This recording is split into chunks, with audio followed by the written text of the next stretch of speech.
નમસ્કાર, હું છું પ્રશાંત દયાળ. તમે જોઈ રહ્યા છો નવજીવન ન્યૂઝ. નવજીવન એટલે ગાંધીજી સ્થાપિત 1919માં ગાંધીજીએ નવજીવન ટ્રસ્ટની સ્થાપના કરી અને નવજીવન અખબાર શરૂ થયું. આ ઘટનાને 100 વર્ષ વીતી ગયા છે. નવજીવન ટ્રસ્ટ ઘણી બધી પ્રવૃત્તિઓ કરે છે, ઘણા બધા કામ કરે છે, જેમાં એક કામ છે નવજીવન સ્કૂલ ઓફ જર્નાલિઝમ, એટલે કે પત્રકારત્વ ભણાવવાનું કામ પણ નવજીવન ટ્રસ્ટ કરે છે. નવજીવન સ્કૂલ ઓફ જર્નાલિઝમની નવી બેચ હવે શરૂ થવા જઈ રહી છે ટૂંક જ સમયમાં. જો તમારે પત્રકારત્વ ભણવું છે તો તમે નવજીવન ટ્રસ્ટમાં આવી શકો છો, નવજીવન સ્કૂલ ઓફ જર્નાલિઝમનો હિસ્સો થઈ શકો છો. બસ તમે માત્ર 12મા ધોરણ સુધી અભ્યાસ કર્યો હોય એ અનિવાર્ય છે. તમારી ઉંમરનો કોઈ બાદ નથી. તમે કોઈ પણ ઉંમરના હો, તમે સ્ત્રી હો કે પુરુષ હો તો પણ તમે અભ્યાસ કરી શકો છો. તમે અમદાવાદમાં નથી રહેતા તો પણ વાંધો નહીં, તમે ઓનલાઈન પણ અભ્યાસ કરી શકો છો.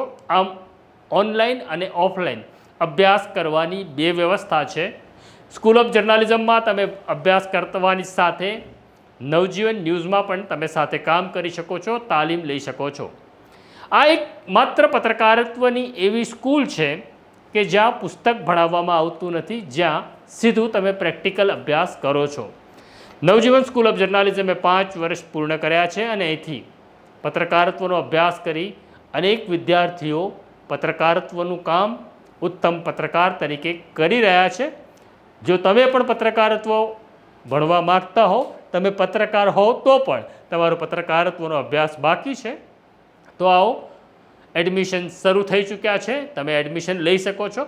વધુ જાણકારી માટે નીચે સ્ક્રોલ થયેલા 2 નંબર છે જે મારા સાથીઓના છે, જેમાં કિરણ કાપુરે અને મિલન ઠક્કર, બેના નંબર તમે નીચે સ્ક્રોલ થતા જોઈ શકો છો.